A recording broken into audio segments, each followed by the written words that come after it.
On a tous déjà vu ça, n'est-ce pas? Un projet qui semble parfait sur le papier et qui pourtant échoue, sans qu'on comprenne vraiment pourquoi. Ou à l'inverse, un projet un peu chaotique qui, contre toute attente, réussit. Bien souvent, la clé n'est pas dans le plan, mais dans cet environnement invisible qui l'entoure. Aujourd'hui, en s'appuyant sur les principes du guide PMBOK, on va explorer ensemble ces forces cachées qui peuvent faire toute la différence. Voilà la grande question. Et la réponse, croyez-le ou non, se trouve rarement dans les détails techniques du projet. Non, elle est plutôt à chercher dans l'écosystème de l'organisation qui l'accueille. On se concentre souvent sur l'exécution parfaite d'un plan, mais le vrai défi, c'est de savoir naviguer dans les courants, parfois très subtils, de l'entreprise elle-même. Alors, parlons de ce fameux écosystème du projet. C'est un concept clé. Imaginez que votre projet est une plante. On peut avoir la meilleure graine du monde, mais si on la plante dans un sol aride, sans lumière, sans eau, elle ne poussera jamais. C'est exactement pareil pour un projet. Son succès va dépendre de son environnement, la culture de l'entreprise, les ressources, la hiérarchie. C'est ce terreau qui va soit le nourrir, soit l'étouffer. Et attention, ces facteurs sont très concrets. La culture d'entreprise, par exemple. Une culture qui encourage à tester des choses, qui accepte qu'on puisse se tromper. C'est un paradis pour un projet innovant. Mais une culture super rigide, très bureaucratique, là, ça peut vite devenir un frein. Ou même les ressources. Est-ce que les bonnes compétences sont disponibles? Est-ce qu'on a accès aux bons logiciels? Ça peut littéralement faire basculer un projet d'un côté ou de l'autre. Chaque organisation a vraiment son propre ADN. Ok, on a vu l'environnement au sens large. Maintenant, zoom sur une structure qui essaie de mettre un peu d'ordre dans tout ça, le bureau des projets, le fameux PMO.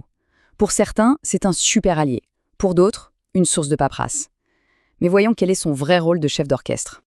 Bon, la définition officielle a l'air un peu formelle, c'est vrai, mais l'idée derrière est très puissante. Le PMO, son but, ce n'est pas juste de contrôler. Sa mission, c'est de construire des autoroutes pour les projets. Comment?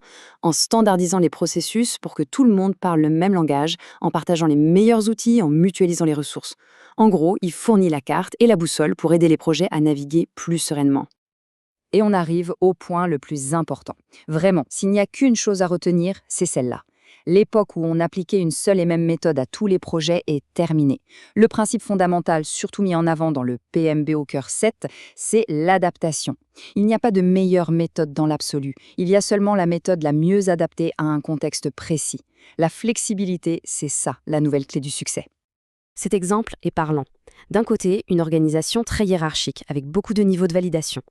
Là, on va logiquement préférer une approche prédictive, c'est-à-dire qu'on va tout planifier en détail dès le départ pour limiter les surprises. De l'autre côté, une structure plus plate, avec des équipes très autonomes. Dans ce cas, une approche adaptative ou agile est beaucoup plus naturelle.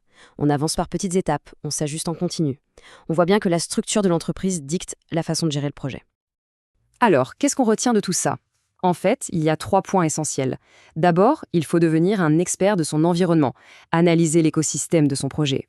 Ensuite, voir les structures de gouvernance comme le PMO, non pas comme une contrainte, mais comme un vrai soutien. Et enfin, le plus important, il faut être un caméléon. Le succès ne vient pas de l'application aveugle d'une méthode, mais de la capacité à s'adapter au terrain. Et je termine avec cette question à méditer pour ses propres projets. Est-ce qu'un projet est vraiment conçu pour être en symbiose avec son environnement, ou est-ce qu'il passe son temps à nager à contre-courant de l'organisation? La réponse, elle pourrait bien contenir la clé de sa réussite.